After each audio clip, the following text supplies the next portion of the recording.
John Hodgepodge Homestead. It's 8:30. I believe it's a Wednesday.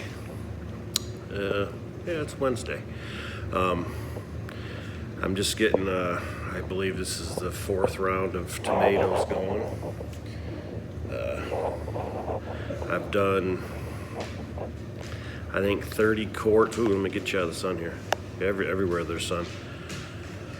See, I've done 30 quarts of tomatoes so far, just whole tomatoes or chunked or whatever.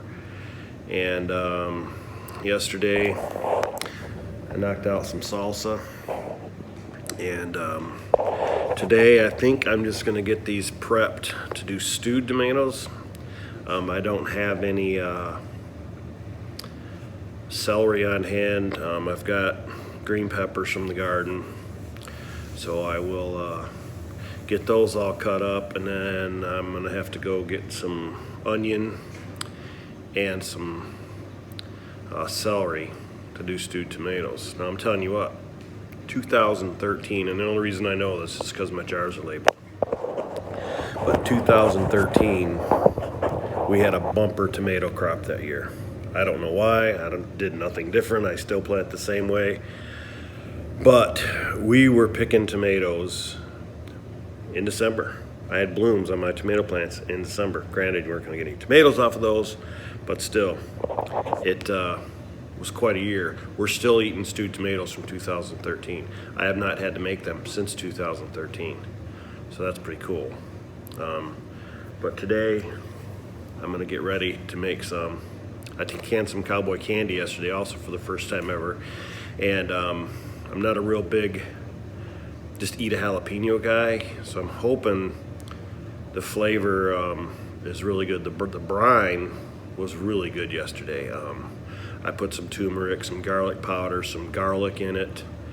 Of course, vinegar and all the sugar, and I added some honey because I just wanted sweet. I didn't want heat. I mean, I love heat, but I'm not a big just eat a jalapeno or eat a pepper guy, so that's what I wanted to do. And I discovered doing that, that is really something that you can experiment with, and you can make all the flavor changes and everything you want to do. Anyway, okay, so for those of you that have never canned tomatoes before, you want to take them and you want to put a cut right on the end. You see that cut? You want to put that cut on the bottom end of the tomato. So when you put these in, not quite boiling water, but pretty close, you put them in there for just a couple minutes. I do 10 at a time. I put 10 tomatoes in first round. Then I take those 10 tomatoes out, put them in cold water, put 10 more tomatoes in the hot water. By the time I'm done peeling the 10, the next 10 are ready, and it's just a rotation. And it works out pretty good for me that way. So like you can see here, I've got a big old aluminum bowl ready, and we don't have any fancy things for our cameras yet. We're trying, and the sun is killing me any direction. So anyway, I've got these, got 5 or 6 more bags full. So I'm gonna get going on those, and then when I'm ready for the next step, I'll come back to you guys. See ya. Okay guys, so with doing these tomatoes, you saw me cutting up. I did the X's on the bottom side of the tomato, so I put them in just a real low boil water, not bubbling over. These have been in here probably 10 minutes or so, not even that long. Like I say, I try to do 10. That gets me, I can skin 10 while 10 are in there. They don't go too long. I take them from there, I bring them right over into a sink with cold water in it. I used to do the ice thing and all that and have to refill ice, but you don't gotta do that. You only gotta leave them in here just long enough so that they quit cooking. And some of the skins fall off right in your hand. Other ones, the skins are a little harder, different types of tomatoes. And I don't know how I got different types of tomatoes this year. I mean, I've had some friends give me some, yes, but I bought tomato plants from the same place, and I had 3 different types of tomatoes actually. But okay, so I take them out of cold water, I bring them over to the prepping station. Yeah. And then I just take the tomatoes, and sometimes you can peel the skin right off. Other times you gotta work it a little bit, but then you get the skins off, and then you dig down in and you cut the core out. There you go. And see, here's a different kind of tomato where it just, the skin just falls right off. And you cut that big old core out, and they smell so good. And then all this loveliness here goes to the chickens. I've already given them one big batch. See, this one's a little tougher. Skin's not quite coming off as easy, but it actually is. Sometimes you gotta get your knife under there and peel away a bad spot or something. And a little bit of skin isn't gonna hurt your tomatoes when you're canning them either. These are gonna be for stewed tomatoes, so we wanna clean them up pretty good. This one's a little tough, but I did actually put a little bit more than 10 in the water that time because I was trying to get this bowl empty because I was running out of room. I still have a 5-gallon bucket here full that I have to do the same process on. So in all actuality, before I started this, I should have put tomatoes in over there, but I'm John Crabb, and sometimes I don't do 2 things at once or think about the next thing when I'm doing something else. I don't have that ability. That's true, very true. Yeah, I'm not a multitasker. Chewing gum, walking, I've mastered that. Okay, so again, we'll bring our tomatoes over. Don't throw them in there, I just kind of put them in, and then the next tomato I put on top of the other one. That way I don't get splashed. Because this water is boiling. It's not a rolling boil, but it's good enough. And each time you put these in, they're cold, they've been outside. So the water has to come back up to its temp. And some of these tomatoes are a little smaller, so I'll add a few more than 10, if anybody's counting. Okay, so I'll let those go for a little while, and I will finish these up that I have over here, and I'll have my lovely assistant come and help me out on the next step. See you guys later. Okay, so I've got this phone propped up against my coffee cup on an old pop crate because Heather's busy on the phone with an interview right now, and I'm to the next step of these stewed tomatoes. So basically, I have cut up the ingredients, cut up a green pepper, cut up an onion, cut up celery, added my sugar, added my salt, and I've got one batch on the stove going, and I need to come up with 8 cups, or 8 quarts of tomatoes. 4 quarts is a batch, so I'm just doubling the batch up. So, now, you can take your knife and your tomato, and you can go like this, and you can chop it up, you can do all that work, okay? You can do it that way. I do it that way. Or, you can do it a lot easier. All this calls for is your tomatoes to be chopped up, okay? So I just take them in my hand, and I break them up, and that looks pretty chopped to me. Nice little chunks, and that's how I'm gonna do the rest of these. So like I say, you just break them up, put them through your fingers, and they come out in nice little chopped pieces. And it doesn't make a difference once it's in the jar. Chopped, pulled, cut, whatever you wanna do. So anyway, I've got my jars out on my Camp Chef stove getting sterilized. Now, I gotta tell you, yesterday I made a dreadful mistake on my Camp Chef stove, sanitizing my jars. I put pint jars in, upside down, in water, and I got to doing all my salsa. Cutting everything up, getting it all ready, doing all that. It's the way you're supposed to do it. Well, one of my pans out there ran out of water. Well, guess what? I ran out of 8 jars. Every one of them, they didn't shatter and fall apart. They just shattered in place, and I had to throw away 8 jars. And then I lost 1 can in venison the other day, so I lost 9 jars in one day. So, you say you got plenty of jars, but do you?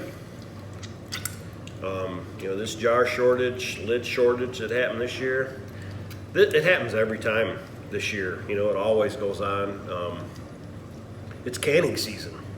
You know, you go to the store to buy fishing stuff in the spring, and fishing stuff runs out because it's fishing season. Ammo runs out during deer season. Blah blah blah. You know, it happens. School clothes run out when school starts. So Heather and I make it a habit. Usually, not every time, but a lot of the times when we go grocery shopping throughout the year, I'll head over to the canning aisle. They got a case, I'll pick up a case.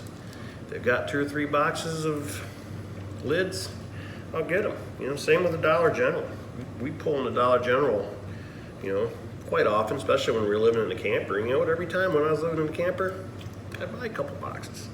I didn't have to worry about it this year, but I've been canning for 20 years too, so you build up. It's almost like collecting, and I am a collector, but you build up to this point where you've got what you need, but you still get more because I broke 8 jars, 9 actually, and it happens. So you gotta have what you need to do it, and so you just gotta get them when you see them. Garage sales, you know, antique markets, flea markets, Goodwill. You find them. Sometimes they're a little pricey. Don't ever buy them when they sell them in singles. You'll try to buy a whole box of them. You go to a garage sale. If they don't have any out, ask them. Hey, do you guys have any canning jars? Old canners, pressure canners, equipment. It all comes in handy. Okay, so I don't really think that I need to show you how to cut up a pepper and how to cut up an onion, how to cut up celery and add salt and sugar. Is it sugar? Yeah, sugar. But I will show you the next step in the process once we get to it, okay? See y'all in a little while. I'm gonna shut you up. Okay, I'm back, guys. Okay, so I kind of forgot. So once you get all your tomatoes diced up and all your vegetables cut up, your sugar, your salt, you put it in your pots and you cook it for 10 minutes covered. Stir it occasionally. And I totally forgot to show you guys that, but again, it's just putting in a pot, stirring it for 10 minutes, covering each time you're done stirring. And then you come over and you're gonna put it into hot jars. So that's what I'm doing right now. I'll try to get this set up. Again, this is my tripod, okay? So I'm gonna try to get you guys set up here. Just use my thumb, see if I can get it on the right angle and get it over there. We're gonna be pretty close. Okay, so I'm dipping my ladle in my pot. Here it is, look at that steam, man. If you guys could smell this, it's crazy. Putting it through my funnel. And I'm using the small mouth, wide mouth, and regular mouth. Not small mouth, it's regular mouth and wide mouth. All right, about an inch worth of head space. That's what I go. A little bit of vinegar on a paper towel across the lid. Anything off of there. You guys will hear this every video you watch. You do it every time. You don't have issues. Got me a lid. Put my lid on finger tight, and it goes over to the canner. Okay, now I'm going to take some of this vinegar. I'm going to put it in my canner, and what that does, we live on a well. I'll take you with me. We live on a well, and our water's hard. If you don't do this little step right here, a couple jugs, lugs or glugs or whatever you want to call it, and that will basically help your jars come out of the water clean, clear. Okay, now I'm going to try to set this up again right here. I'm going to go get the lid to my canner. I'll be right back.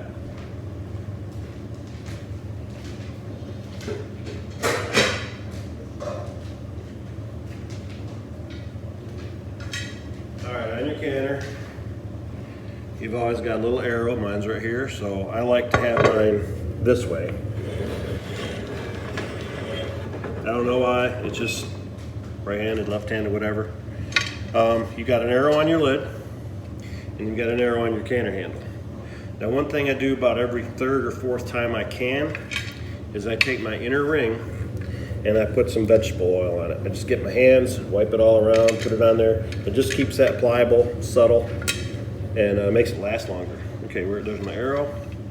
All right, so I'm gonna put this down there, and I'm gonna turn it. And our pressure canning session has begun with this cannon.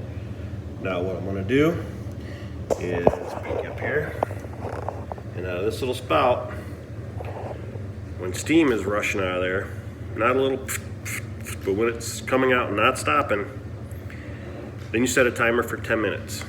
And there's that drastic fly. I've been trying to get this fly all morning. You guys are gonna witness. Got him. Been trying for this dude all morning. Anyway, once this is steaming for 10 minutes, then you start your canning process. Now these, I believe, have to be in for 10 minutes, stewed tomatoes, 20 minutes for quarts. So once that steams for 10 minutes, I'll put my weight on it, and then I'll go for 10 minutes from there. And then we'll have stewed tomatoes for the next year. Out of this one canner anyway. So I'm gonna get my other canner going. My other canner is an American canner. And this was a surprise one day from my honey, Heather. Take one of the rings out. I'm not gonna do doubles. This will do double pints, but only one row of quarts. Okay, I'm gonna find my arrow. My arrow on this one is right here. And I'm gonna get I usually put 16 cups of water in the bottom of these. I make it hot water, and that will put water up over your 2 or 3 inches up your quart jars. When you pressure can, you don't want your jars covered. When you water bath can, you want about 1 inch or 2 inches of water over top of your jars. But because we're doing stewed tomatoes today, it calls for pressure canning at 10 pounds of pressure. That's where I live, Michigan. Okay, I'm gonna do this one more time. And then I'm gonna go out and get my jars that have been on the stove outside, which I turned off. So I'm not gonna break any jars today, at least not in that process.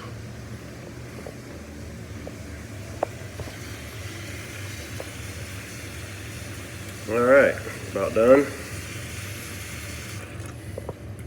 You know, the coolest thing for canning for me is like job satisfaction when you're done for the day, or canning season, you count up all your jars. You know, I worked in the Air Force as a law enforcement specialist, and then I went into the Postal Service for 27 years for a combined 37 years. And when I retired, those whole 37 years, I very seldom ever had job completion or job satisfaction, because if you didn't shoot anybody or if nothing bad happened as a cop, great day. Postal Service, same mail's there tomorrow, every day for 27 years. But when you get done canning each day, you've got that sense of, I don't even want to call it pride, but sense of accomplishment. You know, and that's what's really cool for me and for Heather in canning. And canning's not work for me. I can be on my feet all day canning and just love it. And especially with deer season coming up. One year we put 84 pints of meat, venison, in jars. I'm still eating off that. That was a few years ago. So far we've got 18 from this year. But all right, I'm gonna get the rest of these canned up, and then I'll be back with you when we put them in that can, and I'll show you how that canner works. See ya. Okay, so we are back. And as you can see, that's full steam. As you can see, that's steaming full time. When this little thing right here pops up, that's usually right about the 10-minute time frame. And then I'll be putting the 10-pound weight on that, and then we'll go from there, and then we'll start 20 minutes in the canner. Now the American canner here, a little different. It goes on with these little screw things. I've got, I think, what do I have? I think I got 3 more quarts of stewed tomatoes, and then I used the juice that was left over to make some tomato juice, which is freaking amazing. Awesome, so good. Okay, now, I'm gonna try to put you guys up here again. I don't know where I'm gonna do it this time. But anyway, okay, I'm not gonna be able to set you up. But, I'm gonna take my canner, and right here, you see an arrow. It's right, all right, let's put it down. Sorry, we'll edit that. Okay, right here's an arrow, and right there's a notch. So you take these, match them up, and you spin it, okay? Now you put this one up, and you go to the back side, and you put that one up. And you tighten this, and then you tighten this. You tighten both at the same time. And then you do that all the way around, and that tightens it down smooth. So I'll be right back with you. Okay, so my timer just went off while I was putting my lid on the other canner, and I messed up because I'm not a professional. So here's the steam. You notice the little button popped up. That means it came to pressure. Now I'm going to put my pressure gauge on there, my weight, and we're going to go for 20 minutes. So I'm going to reset a timer for 20 minutes. And when 20 minutes is up, I'll turn the heat off. And then we'll let it set until the pressure goes, until this little button falls back down.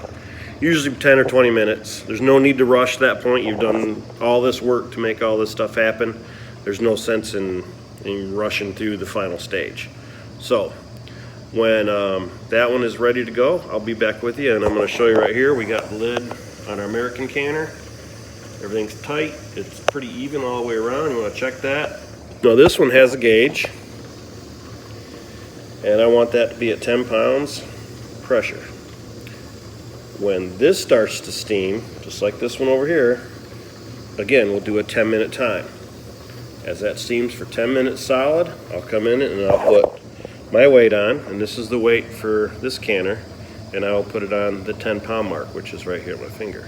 And that just sits right on top of that little nipple there. So, I'll wait for that to come to steam, and we'll go with it. See ya.